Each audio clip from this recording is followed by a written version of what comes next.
La mort n'est pas un mal, mais le manque de préparation à celle-ci en est un. Sénèque. La mort est la seule certitude de la vie, et pourtant, elle reste l'un des plus grands tabous de l'humanité. Depuis les débuts de la civilisation, nous avons construit des mythes, des rituels et des philosophies pour tenter de la comprendre. Dans certaines cultures, comme au Mexique avec le Jour des Morts, la mort est célébrée comme une partie de l'existence. D'autres, cependant, font tout pour l'éviter, l'entourant de mystère et de peur. Mais pourquoi craignons-nous quelque chose d'aussi inévitable ? Cette peur n'est pas nouvelle. Michel de Montaigne, philosophe français du XVIe siècle, se demandait pourquoi nous fuyons ce qui fait partie de nous. Il croyait que, en craignant la mort, nous nous déconnectons de la vie. Ironiquement, cette peur nous empêche souvent de vivre pleinement. Aujourd'hui, la société moderne semble avoir porté cette peur à un autre niveau. L'obsession pour la jeunesse et la santé crée l'illusion que nous pouvons vaincre la mortalité. Ignorer la mort est devenu presque instinctif. Sur les réseaux sociaux, la quête d'une vie parfaite domine les récits, tandis que la fin de ce voyage est rarement évoquée. Montaigne suggère de faire le contraire, affronter la mort directement. Peut-être que la comprendre est le premier pas pour vivre sans le poids constant de la peur. Plus nous craignons la mort, plus nous limitons nos choix. Nous évitons les risques, repoussons les décisions importantes et ignorons les moments simples. C'est comme si nous marchions toujours sur des œufs, en essayant de contrôler ce qui ne peut pas être contrôlé. Montaigne voyait dans cette habitude le véritable ennemi, la peur qui vole notre liberté. Il disait « Méditer sur la mort, c'est méditer sur la liberté ». Pour lui, accepter la mort, c'est ouvrir la porte à une vie sans chaîne. Mais qu'est-ce qui nous effraie réellement ? Peut-être que ce n'est pas la mort elle-même, mais ce que nous imaginons à son sujet. L'inconnu fait toujours peur. C'est comme naviguer dans des eaux sombres sans savoir ce qui se trouve sous la surface. Mais dépensons-nous trop d'énergie à essayer d'éviter l'inévitable ? Cette obsession pour ce qui vient après ne nous déconnecte-t-elle pas de ce qui compte vraiment, le présent ? L'idée de Montaigne d'affronter la mort directement n'est pas seulement un défi philosophique, c'est une invitation à la liberté. Il croyait qu'en comprenant notre mortalité, nous nous libérons pour vivre plus authentiquement. Ces réflexions sur ce sujet restent puissantes, car elles viennent de quelqu'un qui a vécu dans un monde où la mort était une compagne constante. Mais qui était Michel de Montaigne ? Et qu'est-ce qui l'a amené à penser de cette manière ?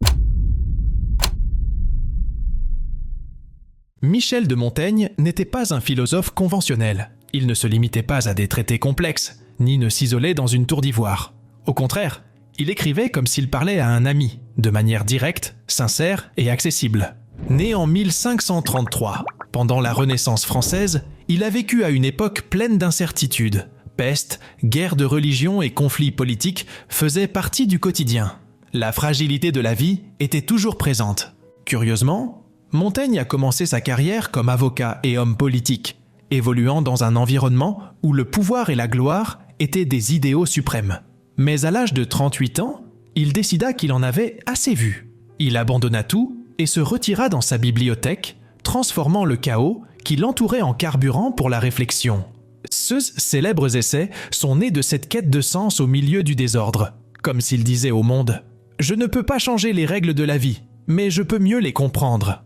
Montaigne ne prétendait pas enseigner quoi que ce soit, il voulait simplement partager ses expériences. Il disait souvent « Je n'enseigne pas, je raconte ». Cette posture humble, presque dénuée de prétention, le rend extraordinairement humain. Il ne cherchait pas à être un maître, mais un compagnon de voyage. C'est cet aspect qui rend ses idées toujours aussi pertinentes. Sa relation avec la mort n'était pas simplement théorique. Montaigne a vu la mort de près à de nombreuses reprises. Il a perdu des amis et des membres de sa famille à cause des pestes et des guerres de son époque. Mais c'est la mort de son meilleur ami, Étienne de la Boétie, qui l'a profondément marqué. Cette perte l'a énormément affecté, mais elle l'a également amené à réfléchir sur ce qui compte vraiment dans la vie. Les liens que nous créons et les moments que nous partageons avec ceux que nous aimons. En outre, Montaigne a affronté sa propre mortalité lors d'un grave accident de cheval. L'impact l'a laissé inconscient pendant des heures, et il a décrit cette expérience comme étonnamment paisible. C'était comme flotter dans un calme que je n'avais jamais ressenti auparavant, a-t-il écrit. Pour Montaigne, ce moment fut une révélation. La peur de la mort est souvent plus effrayante que la mort elle-même. Confronter la fragilité de la vie a fait de Montaigne un observateur attentif de l'existence quotidienne. Il trouvait du sens dans des choses simples, comme un bon vin ou une conversation au coin du feu. Il comprenait que la vie n'a pas besoin d'être grandiose pour être significative. C'est peut-être cette simplicité qui rend sa philosophie si puissante. Il a rendu l'extraordinaire accessible. En choisissant de s'éloigner du pouvoir et de se plonger dans sa bibliothèque, Montaigne n'a pas fui la vie. Il l'a affrontée de front. Il croyait que pour bien vivre, il fallait d'abord accepter la mort comme faisant partie du processus. Son œuvre est avant tout une invitation à la liberté. Pour lui, la mort n'était pas une rupture, mais une transition naturelle qui nous aide à apprécier chaque moment. Maintenant que nous comprenons qui était Montaigne, nous pouvons approfondir sa perspective sur la mortalité. Comme nous le verrons, sa philosophie va bien au-delà de la peur de la mort. Elle nous enseigne à vivre avec légèreté et authenticité. Michel de Montaigne croyait que la plus grande erreur de l'humanité est de traiter la mort comme quelque chose de séparé de la vie. Pour lui, la vie et la mort ne sont pas des opposés, mais deux faces d'une même pièce. Philosopher, disait-il, c'est apprendre à mourir, pas d'une manière morbide, mais avec l'acceptation que tout dans la nature a un cycle. Tout comme le jour cède la place à la nuit, la vie cède à la mort. Résister à cette idée revient, selon ses mots, à lutter contre l'inévitable. Pourquoi est-ce si difficile à accepter ? Une grande partie de notre peur de la mort vient du fait que nous la traitons comme un tabou. En essayant de nous en éloigner, nous vivons comme si la vie était infinie. Nous repoussons des décisions, évitons des risques et transformons l'avenir en un lieu où tout sera résolu, ce qui arrive rarement. Comme Montaigne le disait, ce type de pensée nous déconnecte de la seule réalité qui compte, le présent. Si nous regardons de près, la mort nous donne une leçon précieuse. Tout, ce qui a un commencement a aussi une fin. C'est ce qui donne de la valeur aux choses. Imaginez la vie comme un champ de tournesol. S'ils fleurissaient pour toujours, seraient-ils tout aussi spéciaux ? La mortalité, aussi dure qu'elle puisse paraître, est ce qui rend chaque moment précieux. Cette perspective n'était pas quelque chose que Montaigne tirait uniquement des livres. Il s'est profondément inspiré des stoïciens et des épicuriens. Épicure, par exemple, disait que la mort n'est rien pour nous, car quand elle arrive, nous ne sommes plus là pour la ressentir. C'est comme éteindre les lumières d'un théâtre après la dernière scène, le spectacle est terminé, mais personne n'est là pour regretter l'obscurité. Quant aux stoïciens, comme Marc Aurèle, ils soutenaient que craindre la mort, c'est gaspiller de l'énergie pour quelque chose que nous ne pouvons pas contrôler. Ils nous invitaient à nous concentrer sur le présent, à vivre avec intégrité et à laisser l'inévitable suivre son cours. Montaigne était d'accord. Mais il humanisait ses idées. Il reconnaissait que la peur est naturelle et que personne ne se sent totalement à l'aise face à l'inconnu. Mais il voyait aussi l'acceptation de la mort comme une forme de liberté. Quand nous cessons de craindre l'inévitable, nous pouvons regarder la vie avec plus de légèreté. Un moment simple, comme la chaleur du soleil un jour froid ou le rire d'un ami, cesse d'être trivial et devient extraordinaire. Réfléchissez à cela. Le problème est-il vraiment la mort elle-même ou la signification que nous lui projetons ? Affronter la mort revient à accepter le coucher du soleil, non pas comme une fin, mais comme une partie du cycle qui rend la journée complète. Et si, au lieu de vivre en essayant de l'éviter, nous commencions à l'intégrer dans notre quotidien ? Pour Montaigne, cette intégration n'était pas une résignation, mais un rappel constant de la fragilité et de la beauté de l'existence. Il croyait que la mort, loin d'être une ennemie, était une maîtresse silencieuse qui nous enseigne à apprécier le présent. Après tout, celui qui apprend à mourir apprend aussi à vivre. Michel de Montaigne croyait que la qualité de notre vie est directement liée à la façon dont nous percevons la mort. Pour lui, bien vivre ne consistait pas à accomplir de grandes choses, mais à trouver l'authenticité et la simplicité dans la vie quotidienne.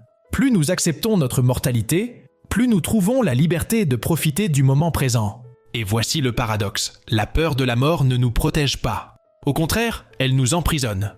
Nous commençons à éviter les risques, à repousser des décisions importantes et à ignorer le présent, comme quelqu'un qui réorganise obsessionnellement un bateau pendant que la rivière continue de couler. Montaigne nous rappelle que nous ne pouvons pas contrôler le cours de la rivière, mais nous pouvons tirer le meilleur parti du voyage. Il rejetait l'idée de perfection. Il savait que la vie ne serait pas toujours glorieuse ni remplie de moments exceptionnels.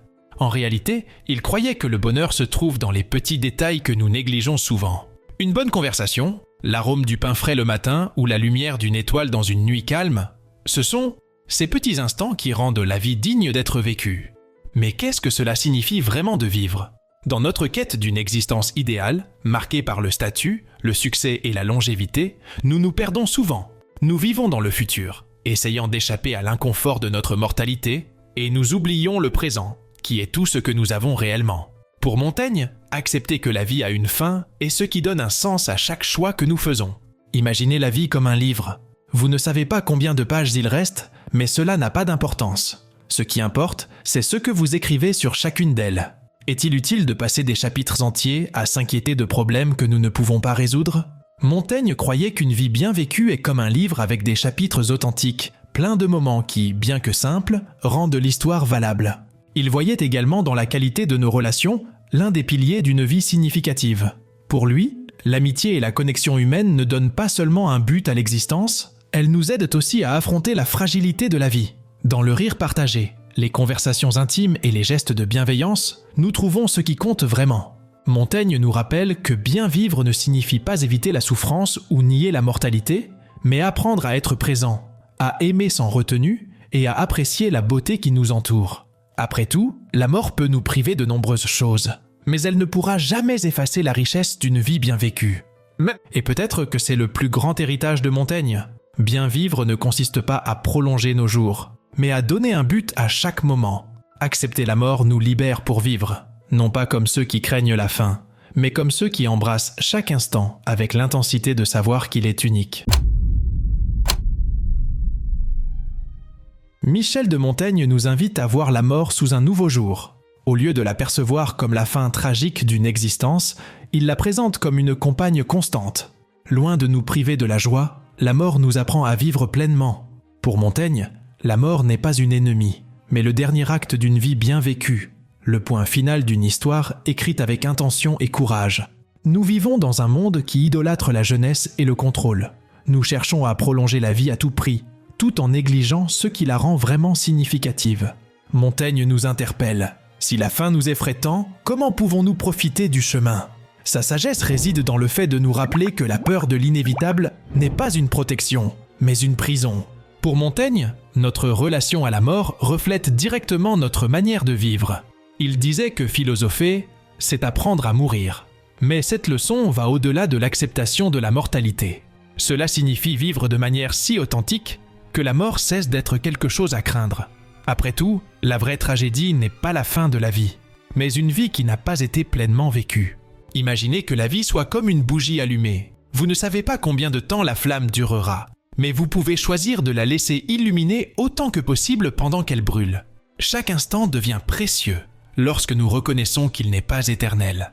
Et c'est dans cette reconnaissance que nous trouvons la liberté de vivre avec un but, du courage et de la gratitude. Montaigne réfléchissait également à l'impact que nous laissons derrière nous. Il ne s'agit pas d'accomplissements monumentaux, mais des moments simples et humains que nous partageons.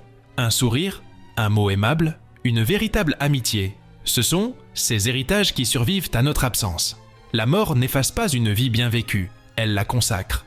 Tout comme une peinture n'est achevée que lorsque l'artiste repose son pinceau, nos vies trouvent leur signification au moment de leur conclusion. Peut-être que le plus grand cadeau de la philosophie de Montaigne est sa capacité à transformer la peur en sagesse. Il nous enseigne que l'inconnu n'a pas besoin d'être terrifiant. Comme un explorateur face à une carte incomplète, nous pouvons aborder la mort avec curiosité et courage, sachant qu'elle fait partie d'un cycle plus grand. Pensez-y, le jour de votre naissance a également été le premier pas vers la fin. Chaque anniversaire nous rapproche de ce moment, mais cela diminue-t-il la valeur de la vie ? Au contraire, c'est précisément cette limitation qui rend chaque instant si précieux. Tout comme un chef-d'œuvre est défini par ses limites, notre mortalité transforme le temps en quelque chose de précieux. À la fin de sa vie, Montaigne nous a laissé un cadeau inestimable, la leçon que la mort, loin d'être crainte, doit être accueillie comme une partie du cycle de l'existence. Il écrivait « Si vous savez bien profiter de la vie, votre mort sera encore plus douce ». Ce n'est pas seulement une belle phrase, mais une invitation à la transformation.